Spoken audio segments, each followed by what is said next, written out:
Klinikada yeni doğum şöbəsi öz rahat palataları, doğuş zalı, yeni doğulmuşlar otağı və qayğıkeş personalı ilə hamilə xanımların yolunu gözləyir. Analar və körpələr həyatının ən xoşbəxt anını burada yaşayır.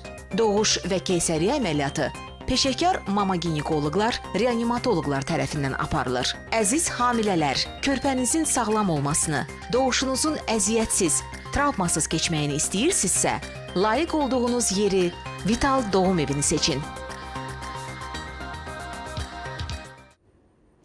Hər vaxtınız xeyirli olsun, hörmətli tamaşaçılarımız. Xoş gördük hər birinizi. Sağlıqlanın bu buraxılışında biz hamiləliyin gedişatına mənfi təsir göstərən ginekoloji xəstəliklər haqqında danışacağıq və studiyamızın qonağı Vital Klinikanın həkim onkoginekologu Səltənət Məcidovadır. Və hörmətli xanımlarımız, ana olmağa hazırlaşan xanımlarımız daha diqqətli olun. 562-16-48 əlaqə nömrəmizdir. Suallarınız varsa bizimlə birbaşa əlaqə saxlaya bilərsiniz. Qonağımız bütün suallarınızı cavablandıracaq. Xoş gəlmişsiniz Səltənət xanım. Xoş gördük. Gəlin ilk biraz informasiya verək xanımlarımıza. Sonra zənglərimiz olarsa mütləq qəbul edəcəyik. Səltənət xanım, ümumiyyətlə hamiləlik zamanı hər hansı bir ginekoloji xəstəlik olarsa, hamiləliyin gedişatına mənfi təsir göstərirmi? Və bu hansı xəstəliklərdir? Ümumiyyətlə, hamiləlik baş verəndən sonra bütün xroniki orqanizmdə olan nəinki ginekoloji xəstəliklər, bütün xroniki xəstəliklər özünü göstərir. Yəni, hər hansı bir xəstəlik hamiləlik zamanı hamiləliyə ziyanını yetirə bilər. Bu ola bilər həm şəkər, həm hər hansı bir infeksiya, zobla bağlı olan hər hansı bir narahatçılıq, böyrək üstü vəzin hormonlarının çatışmamazlığı və narahatçılığı. Yəni, hər hansı bir narahatçılıq özünün, belə deyək, immunitet bir qədər aşağı düşdüyü üçün hamiləlik zamanı bu xəstəliklər artıq bürüzə verməyə başlayır özünü. Ona görə də həmişə xanımlara deyirik ki, bax, hər hansı bir xroniki xəstəliyi varsa, hər hansı bir narahatçılıq, böyrək xəstəliyi, ürək, ağciyər fərq etmir. Bunu hamiləlikdən öncə mütləq müalicə etmək lazımdır. Və əgər belə bir narahatçılıq olub, hətta uşaqlıqda belə hər hansı bir narahatçılıq olub, məsəl üçün böyrək patologiyası keçiribsə xanımda, onda hamiləlik zamanı mütləq nəzarət olmalıdır. Çünki hamiləliyin müəyyən bir dövründə elə bir fəsad verə bilər ki, orada narahatçılıq ola bilər. Həmçinin də bax, bu baxımdan götürəndə elə ginekoloji xəstəliklər. Ginekoloji xəstəliklər özləri də birbaşa elə hamiləliyin mənfi təsirini göstərə bilirlər. Bunlardan birincisi və ən əsası cinsi yolla keçən infeksiyalardır. Yəni, bunlar nəinki hamiləlik zamanı mənfi təsir, hətta hamiləliyə baş verməməsinə də gətirib çıxarda bilər, sonsuzluğa da gətirib çıxarda bilər, hər hansı bir narahatçılığa da gətirib çıxarda bilər. Ona görə də ailə qurmamışdan öncə bu infeksiyaların və yaxud da ki, hamiləliyi planlaşdıran zaman bu infeksiyaların yoxlanılması və nəinki xanımda, hər iki cütlükdə yoxlanılması məsləhət görülür. Əgər belə bir infeksiya aşkar olunursa, mütləq hamilə qalmamışdan öncə bunu müalicə etmək lazımdır. Çünki hamiləlik vaxtı, əgər bu infeksiyaların müalicəsindən biz məşğul olarıqsa, bu infeksiyaları aşkar edib müalicəsinə 12 həftəsinə kimi tutaq ki, hamiləliyin, çünki 12 həftəsinə kimi döl orqanları qurulmağa başlayır, tam formalaşır döl və bu zaman biz hər hansı bir dərman preparatından istifadə edəriksə, hansı ki, bu infeksiyaların müalicəsində birinci növbədə antibiotiklardan daha geniş istifadə olunur. Bu zaman bu dölə də öz mənfi təsirini, teratogen təsirini göstərə bilər. Ona görə də məsləhət görürük ki, hamilə qalmamışdan öncə mütləq yoxlansınlar və əgər xlamidyadır, uriplazmadır, mikoplazmadır, siflisdir, spiddir, adi hepatit virusudur. Yəni, mən nəyə görə adi dedim? Çünki cinsi yolla keçməyə də bilər bu infeksiyalar. Yəni, bax, belə bir infeksiyalar əgər xlamidyadır varsa, gonoreyadır, trichomonadadır, mütləq bunu öncədən müalicəsindən məşğul olmaq lazımdır. Çünki hamiləlik vaxtı ya inkişafdan saxlayacaq, ya qüsurlu uşağın doğulmasına gətirib çıxardacaq, ya vaxtından əvvəl doğuşun olmasına gətirib çıxardacaq, dölü infeksiyalaşdıracaq. Ona görə də bax, bu infeksiyalardan mütləq əvvəlcədən müalicə. Öncədən müalicə almaq lazımdır. Əks halda hamiləlik zamanı təbii ki, müalicə bu infeksiyaların onsuz da törətdiyi fəsadlar olacaq və müalicəsi də bir qədər, yəni belə deyək də, narahatçılıq törədəcək hamilə xanım üçün. Və tamaşaçımız var. Alo. Alo. Buyurun, eşidirik sizi. Salam xanım. Salam. Aygün xanım, biz sizi eşidirik, amma biraz zəif eşidirik. Ucadan danışardınız, zəhmət olmasa. Aha. Sualım olacaqdı ki, sizə mən bir il əvvəl gözümdən əməliyyat olmuşam. Zəiflik var idi gözümdə. Gözünüzdə?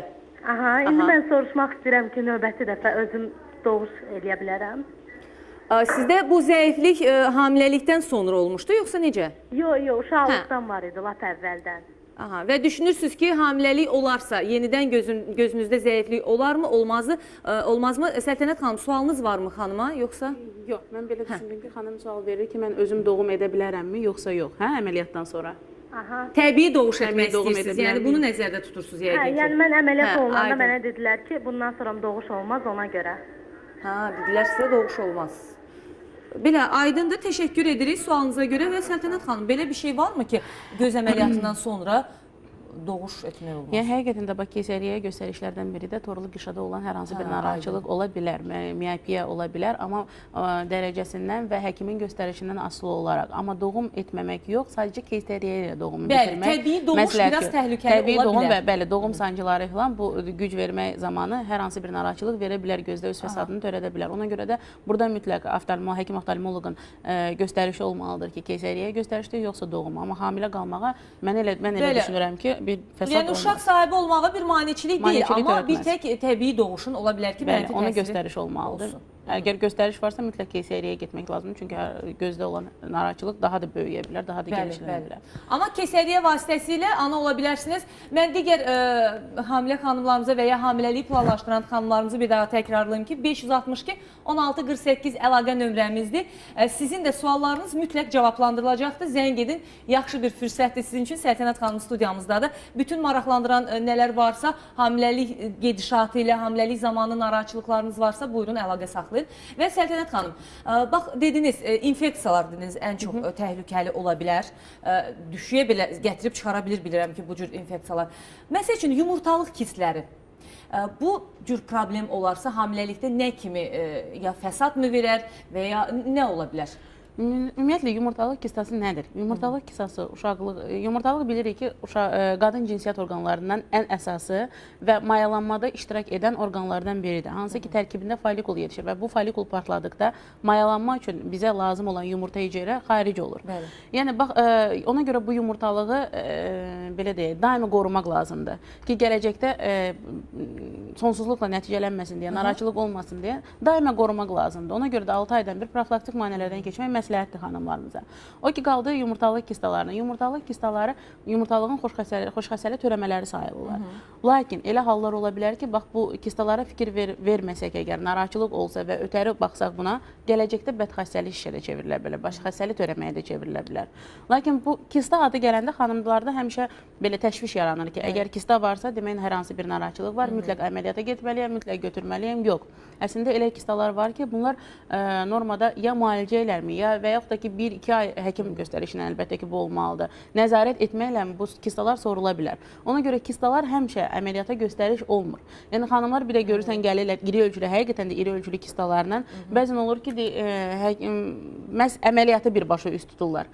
Ki, mən əməliyyat elətdirmək istəyirəm, kistanı götürmək istəyirəm. Elə kistalar var ki, bunlar əməliyyata tabi deyil. Yəni, folikulyar kistalar ola bilər. Hansı ki, normada folikullar yumurtalıqda böyüyür. 2 santimetrə çatanda partlayır. 2 sm yarıma çatanda bu kistalar partlayır. Folikullar partlayırlar.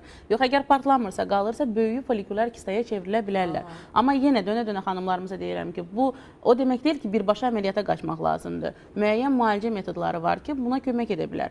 Yəni, müalicə üsulu ilə geri sorula bilər. Ən əsas odur ki, səbəbini tapmaq. Nəyə görə daimi folikulyar kista əmələ gəlir? Bu folikulyar kistalar əməliyyatdan sonra da əmələ gələ bilər. Yəni, biz hər dəfə bu kista əmələ gəldikcə aydınlaşdırmaq lazım. Hər kistanı götürüb hər dəfə biz əməliyyat etdirsək, onda daima biz 1 ildən, 2 ildən bir bu folikulyar kistanı əməliyyat etdirmək lazım olacaq. Əslində o folikulyar kist dediyiniz bir əlamət kimi ortaya çıxır. Yəni hər hansısa bir orada proses gedir və o kist orada əmələ gəlir. Onu yaradan səbəb, törədən səbəb nədirsə, onu yəni müalicə etdikdən sonra yəqin ki, o yaranmaz. Ola bilər infeksiya olsun, ola bilər hormonal, ən əsas da hormonal problemlə narahatçılıq olanda olur. Yəni bu səbəbi aradan götürmək lazımdır ki, bu narahatçılıq da aradan götürülsün. Və daha bir tamaşaçımız var. Alo. Alo. Buyurun, eşidirik. Salam. Doktoru da salamlayıram.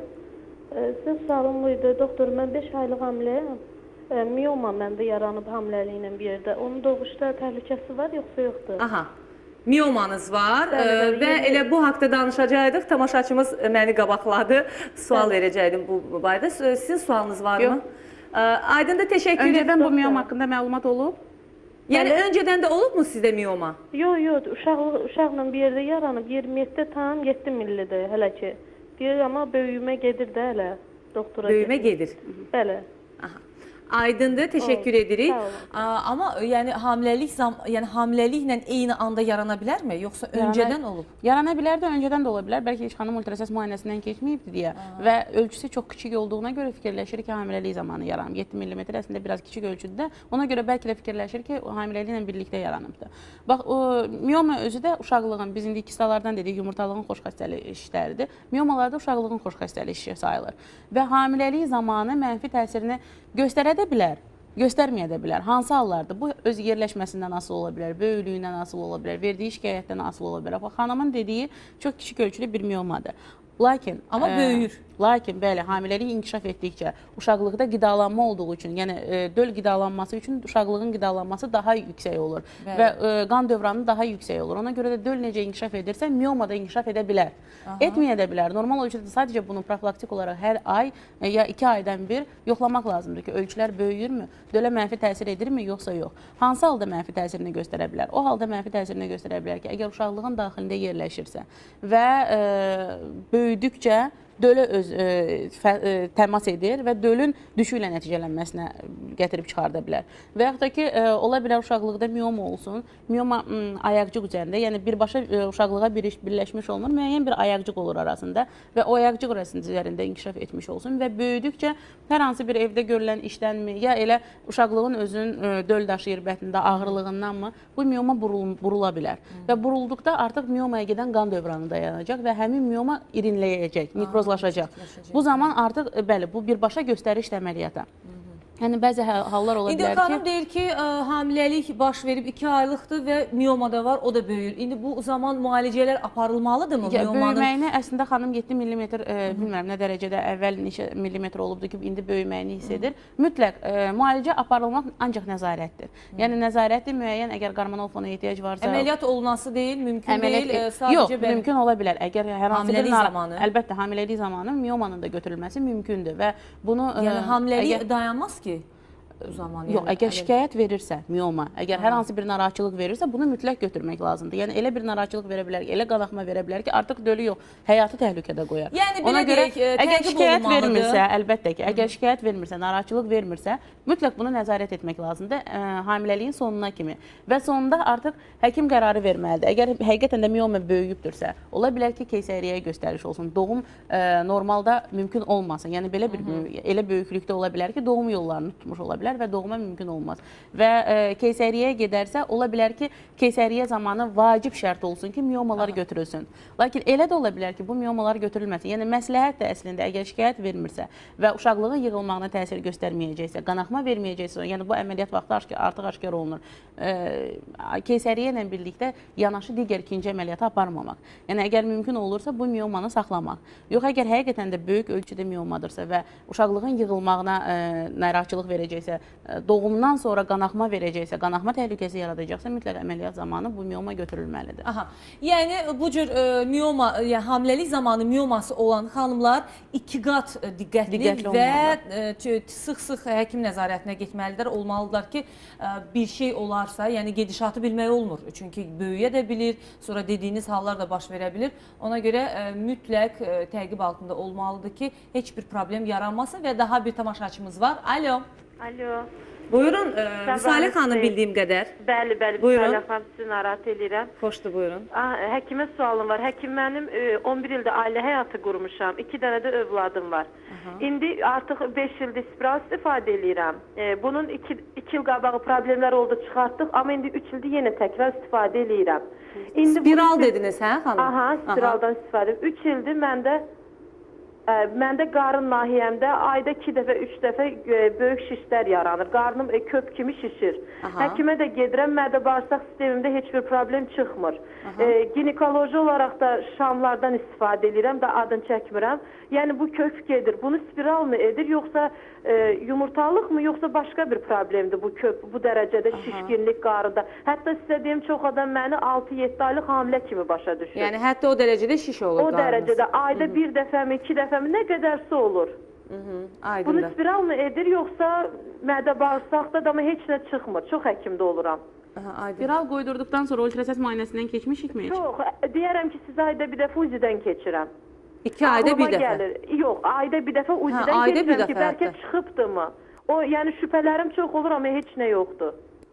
Yəni ginekoloji olaraq da bir problemləriniz yoxdur, belə başa düşdüm. Yox, heç bir problemim yoxdur. Aydındır. Amma bu qarındakı şişi bilmirəm ki, nə verir. Ayda 2 dəfə, 3 dəfə. Ha, ayda 2 dəfə elə olursunuz, amma sonra da keçib gedir yəni o. Keçir, amma hər ay eyni şey təkrarlanır. Hə, aydındır. Aha, bunu yəni bilmək istəyirdim. Spiral mı edir, çıxartdırım mı mən? Yəni bir dəfənlik, yoxsa elə spirallıq deyil, bu başqa bir problemdir. Aybaşı sikli normal olurmu hər ay? 25 gündən bir.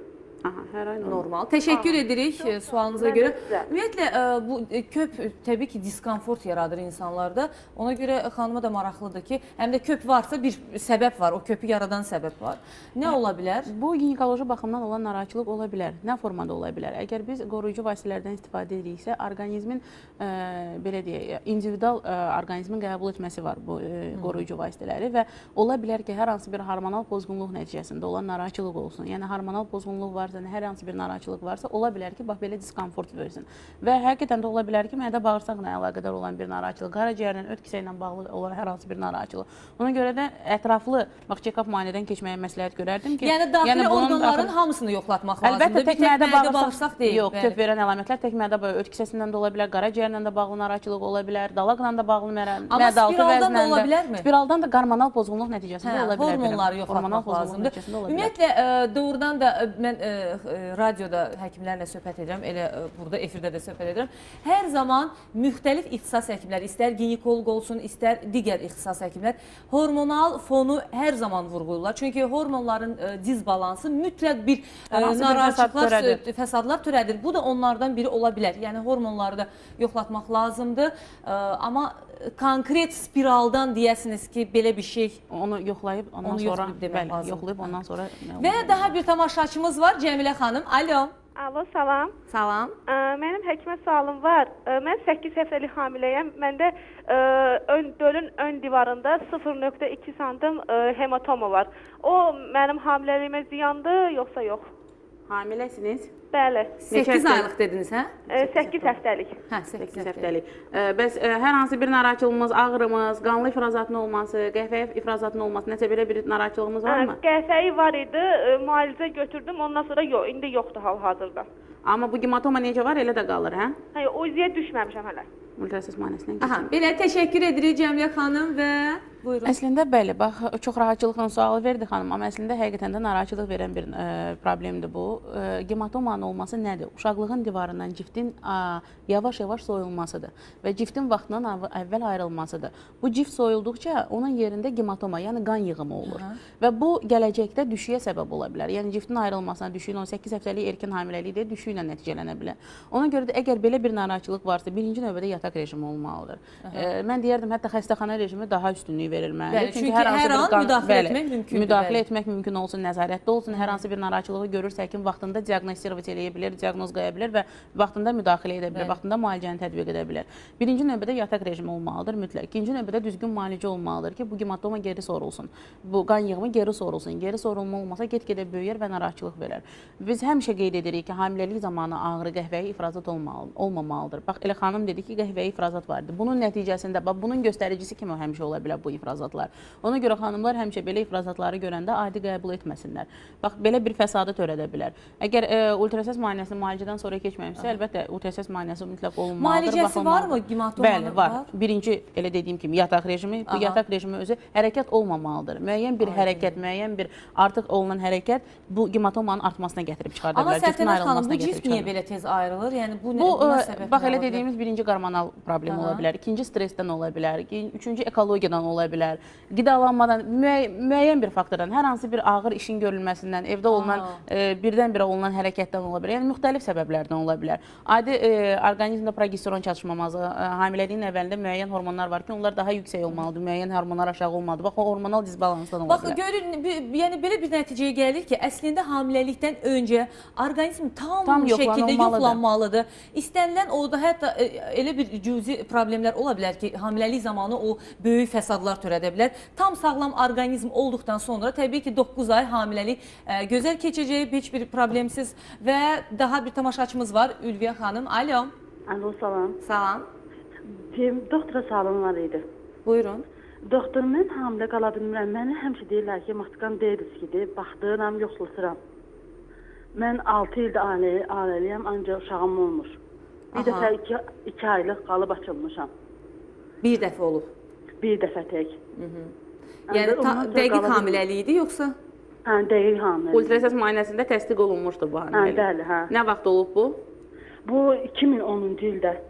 2010-cu. Yaşınız neçədir? 22 yaşım var. 22 yaşınız? Bəli. 22 yaşınız və 6 ildir 6 ildir ailəlisiniz. Bəli, hə. Aha.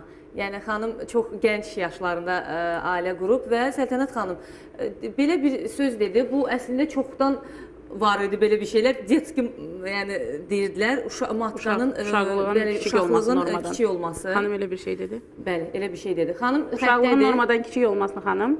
Hə, bəli, uşağım kiçikdir, hə. Aha. Aydındır. Kiçikdir, bir də ki, həmişə deyirlər ki, köksə də köklü ondan da ola bilər uşaq olmamaqlığı. Köpünüz olur? Hə, belə az kökəm. Hə, hər zaman köp olur belə. Və Səltənət xanım, bu köp məsələsi insanları çox narahat edir. Yəni hər kəs bundan şikayət edir. Hətta baxın ki, onunla ginekoloji problemləri olduqda belə şikayətlər tez-tez rast gəlinir. Hətta biz bəzən belə olur ki, xanımlardan şikayət kimi eşidirik ki, menstrual sikl öncəsi məndə dəhşət köp olur. Çox köpüm olur. Yəni narahatçılıqlar, həqiqətən də ginekoloji problemlər olduqda bu əlamətlər olur. O ki, qaldı xanımın sualına, valla xanımda 6 il hamiləliyin əslində bir dəfə hamilə qalıbdır və hamiləlik düşü ilə nəticələnir. Bəli, 6 ildə ailədir. Orada bir çox səbəblər ola bilər. İnanın, çox sayda səbəblər ola bilər. Birinci ilə başlayaq cinsi infeksiyalardan, ola bilər hər hansı bir narahatçılıq. İkinci başlayaq uşaqlığın elə normadan kiçik olması, bəlkə müalicəyə tabi vacib şərtdir. Ola bilər polikistoz olsun. Yəni bir çox səbəbdən ola bilər həqiqətən də yoldaşı tərəfdən olan hər hansı bir aspekt olsun. Uşaqlığın normadan kiçik olması. Bu uşağı, bəli, hamiləliyi sona çatdırmamağa da səbəb ola bilər və hamiləliyin baş verməməsi. Hamiləliyin baş verməməsi. Bəs norma nə qədərdir? Uşaqlığın ölçülərinin normaları 6 sm, 5-6 sm arasında. Bu bilirsiniz, yaşdan və orqanizmdən bəli asılı olaraq individual olur. Amma yox, kiçik nə zaman sayılır? Bax, xanıma deyiblər ki, kiçikdir. Bəlkə heç kiçik deyil. Bəlkə heç infantilizm var, ümumiyyətlə tamam kiçikdir, bəlkə heç inkişaf etməyib. Yəni elə hallar olur ki, hətta uşaqlıq inkişaf etmir. Tamam kiçik bir uşağın uşaqlığı boyda, yəni yeni doğulmuşun uşaqlığı boyda qalmış olur. Ona görə də həmişə deyirik də, uşaq vaxtında mütləq yoxlanılmalıdır. Yəni belə şeylərə çox tez ara kökəlməyə meyilli uşaqlarda, kiçik yaşlı uşaqlarda, kökəlməyə meyilli uşaqlarda mütləq bu ultrasəs müayinəsi olunmalıdır. Yəni nəzarətdə olmalıdır. Ola bilər inkişaf getməsin. Süd vəzləri inkişaf etməyən xanımlarda, daha kiçik olan xanımlarda, şübhələri olan xanımlarda mütləq uşaqlıq yoxlanılmalıdır vaxtında. Aha. Aha. Və bir tamaşaçımız zəng edib, mənə deyirlər ki, uşaqlıqda vərəm xəstəliyi keçirib. İndi hamilə qala bilmir. Onunla bağlı ola bilər mi? Bəli, bağlı ola bilər. Birbaşa, hə? Bəli, birbaşa bağlı ola bilər. Çünki vərəm xəstəliyi keçirən xanımlarda həqiqətən də uşaqlığın, yumurtalığın da vərəmi ola bilər. Yəni narahatçılıq ola bilər, birbaşa əlaqəsi var və əgər ehtiyac varsa, hətta müalicəyə tabi ola bilər bu xəstəlik. Yəni müalicə olunsa bəlkə də hamilə qala bilər. Müalicəyə tabi olur və hamiləlik də baş verə bilər. Hamilə baş verə bilər. Hamiləlik zamanında xüsusi diqqət olmalıdır bu cür xanımlara. Çünki hamiləlik zamanında fəsadlarını törədə bilər. Uşaqda biraz öncəki dinləyicimizin də belə deyək, sualının cavabı o idi ki, doğrudan da əgər uşaqlığın kiçikdirsə, o ola bilər. Yəni hamilə qala bilər. Sadəcə nə dərəcədə kiçikdir, necədir, nəyə əsasən bu cavabı veriblər? Bəli, hansı kriteriyalara görə bunu mən ona görə sizdən müəyyənləşdirmək istirdim, dəqiqləşdirmək istirdim ki, axı bu ölçü nə qədər olmalıdır ki? Ola bilər yumurtalıq boyda olsun, 3 sm olsun, 4 sm olsun, həqiqətən də bu kiçik ölçü sayılır. Amma normada 6 sm-də və 6 sm-dən ətrafındadırsa, bu normal sayılır. 5 sm, 6 sm bu normal sayılır. Və növbədə süjetimiz var. Süjetimi izləyək. Səltənət xanım, təşəkkür edirəm mən sizə. Gəldiniz, tamaşaçılarımızın da suallarını cavablandırdınız. Bir daha təşəkkürlər. Hörmətli tamaşaçılarımız, bax belə bugün biz hamiləliyin gedişatına mənfi təsir göstərən xəstəliklər, ginekoloji xəstəliklər haqqında danışdıq və studiyamızın qonağı Vital Klinikanın həkim onko-ginekologu Səltənət Məcidova idi. Yenidən görüşmək ümidi ilə sağ olun, sağlıqla qalın. Vital Klinikada yeni doğum şöbəsi öz rahat palataları, doğuş zalı, yeni doğulmuşlar otağı və qayğıkeş personalı ilə hamilə xanımların yolunu gözləyir. Analar və körpələr həyatının ən xoşbəxt anını burada yaşayır. Doğuş və keysəriyyə əməliyyatı peşəkar mama ginekoloqlar, reanimatoloqlar tərəfindən aparılır. Əziz hamilələr, körpənizin sağlam olmasını, doğuşunuzun əziyyətsiz, travmasız keçməyini istəyirsinizsə, Layiq olduğunuz yeri, Vital Doğum Evini seçin.